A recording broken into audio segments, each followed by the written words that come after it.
Hello guys! Welcome back nga pala sa aking channel, si Joby. At ngayong umaga na to ay tayo ay magluluto. So pasensya na kayo at i-voice over ko na lang siya. Kasi yung time na yan is sobrang parang ang dami-dami kong iniisip.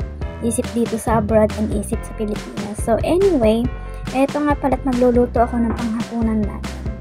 So ayan, eto na naman ang aking dating gawa, expression, yung aking panguso-nguso. So ayan na nga, sinimulan ko na nga ang pagluluto ng gulay. So matagal-tagal na nga rin pala akong hindi nakaka-upload sa aking YouTube channel at sa kadahilan ng ako ay nagkasakit at nagpahinga. At isa na rin naging dahilan ay yung pag-Bigo Live ko dahil meron nakahikayat sa akin na maganda raw ang Bigo Live. So tinry ko naman siya. Anyway, kung tutuusin, mas maganda pa rin ang YouTube. Nagwa-YT kahit na wala kang nakakausap. So ayan, pinapakailaman ko na naman yung aking phone habang nagre-record. So ayan, at sinimulan ko na nga ang pagluluto. Nilagyan ko na siya ng mantika.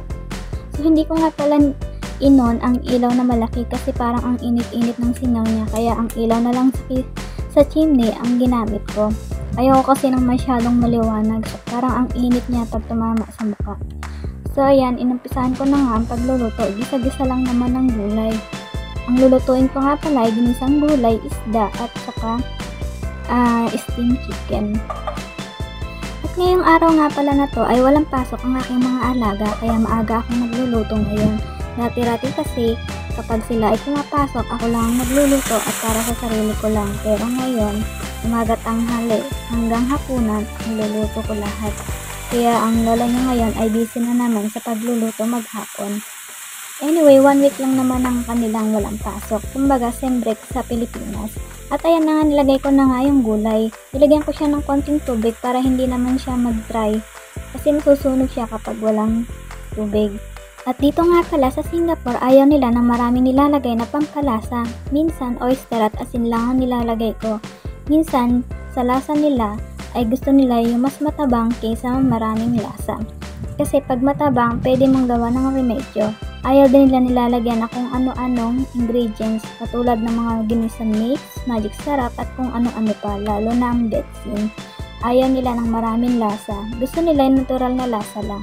Kaya ayan, ganyan lang ang aking pagluluto. Simple lang naman ang gusto nilang luto sa gulay, konting stir fry lang.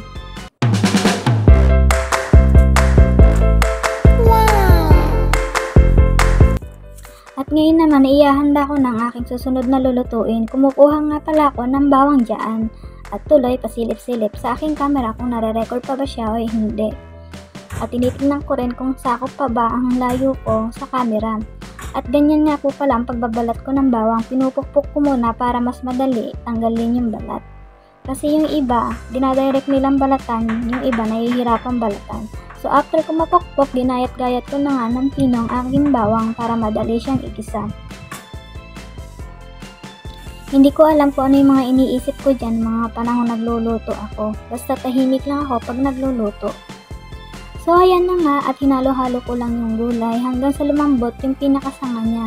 Ito nga pala yung gulay na pinagmungahan ng broccoli. Tama, bunga ng broccoli o yung dahon ng broccoli. Nakita nyo naman kung paano ko lutuin ang gulay na to. Ganyan lang, simpleng-simple lang. May lasa naman siya kahit paano dahil nilagyan ko ng oyster sauce.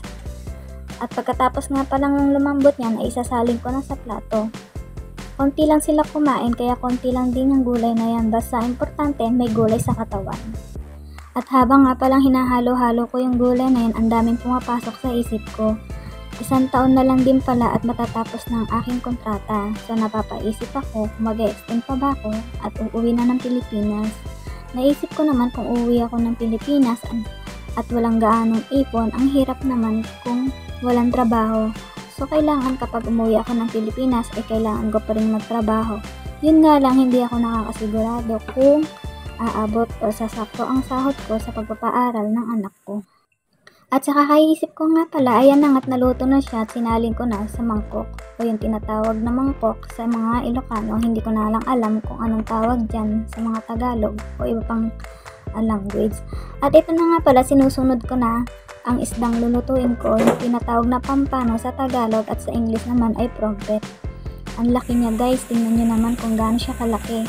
Doble ng lapad ng kamay ko yung laki niya. At ito ay steam lang ang gusto ng mga amo ko. Nuhugasan ko nga pala yan kasi minsan meron pang tirang dumi-dumi sa loob. Para pag in-steam ko, malinis na talaga siya. At ayan nga, pinaglaruan ko pa. Sinunod ko ng gayatin ang luya, kamatis, at iba pang pampalasa or yung natural ingredients ng steam. Ganyan lang kasimple kung paano nila i-steam yung isda. At pagkatapos ko nga palang hiwa-hiwain ang mga ingredients na ito ay aking kinuha ang isda. Para nang sa ganon ay may handa ko na kung paano lutuin. Nilagyan ko nga pala ng hiwa magkabilang sides. At kinuha ko nga pala sa aming refrigerator yung pickles na tinatawag or sour plum. Kung makikita nyo, walang masyadong tao sa paligid ko kasi ng mga time na yan ay tulog pang aking mga alaga. At ito na nga, ipapakita ko sa inyo yung sour plum na ginagamit na pang-asim sa steam fish. Masarap siya guys. Kung alam nyo yung kamyas sa Pilipinas ay parang ganun yung lasa niya. At ayan na nga, konti na lang yung natitira. Nilamas ko na lang yung pickles sa buong isda. Huwag mo na lang isasama yung buto para hindi mapait. So piniga ko siya at inilamas-lamas ko sa isda para kumapit ang lasa nito. Kasi pag hindi mo piniga yung pickles ay hindi lalasa yung asin niya sa buong isda. So panoorin nyo na lang guys kung paano ko siya ginawa.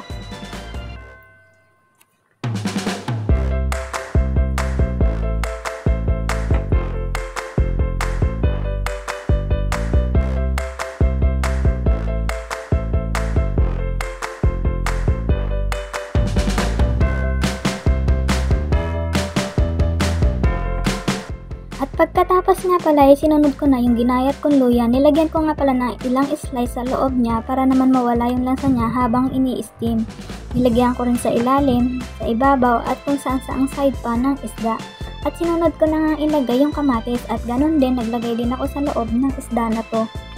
Ganun din sa ilalim at ganun din sa ibabaw.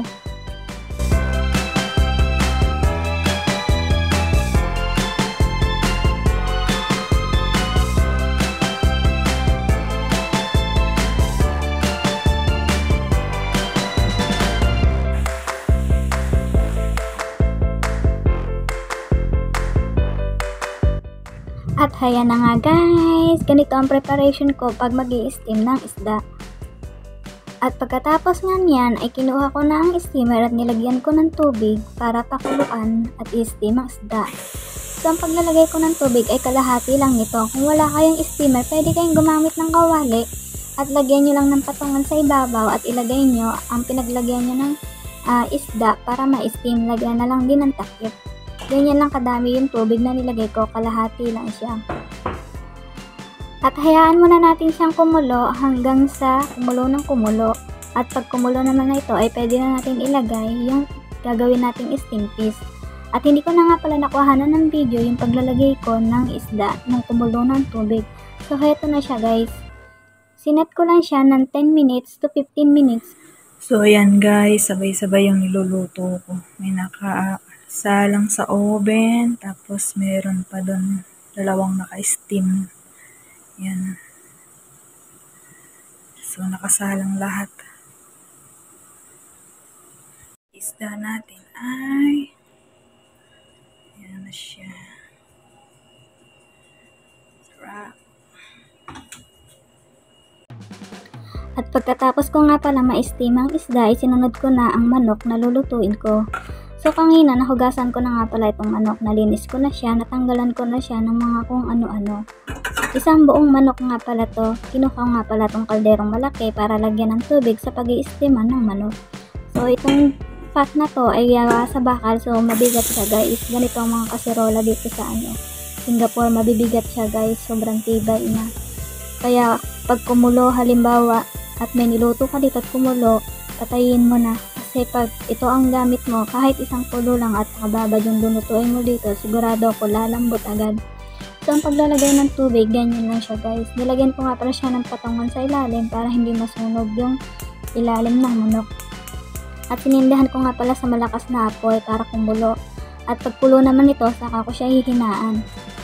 At habang pinapakulo ko nga pala ang tubig nito ay ina-assemble ko na or hinahanda ko na ang pag-i-steam ng manok. So, sa isang pakete nga pala nito, meron siyang aluminum foil at baking paper para sa paggagamitan ng manok.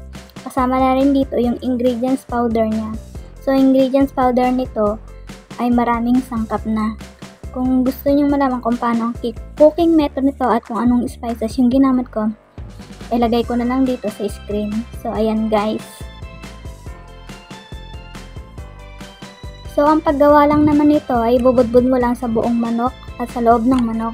At saka mo siya lalamas-lamasin or i-marinate sa bawat parte ng manok para kumapit yung lasa. At pag natapos mo naman siyang i-marinate sa ingredients na to, ay saka mo siya babalutin ng baking paper at ng aluminum foil.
So, time check natin guys dyan ay 5:15. So, 2 hours natin siyang i-steam. So, mamayang 7:15 ay tapos na siya or luto na siya. At nung kumulo na nga yung tubig guys, nilagay ko na nga yung binalot kong steam na manok. At ayan guys, nung mailagay ko na yung manok, ay hininaan ko na yung apoy. At heto na nga guys, yung resulta ng 2 hours natin na pag-i-steam. So, eto na siya yo. Ang lambot niya guys, ang juicy niya. So, fresh na fresh. Ang lasa niya talaga is kumapit talaga.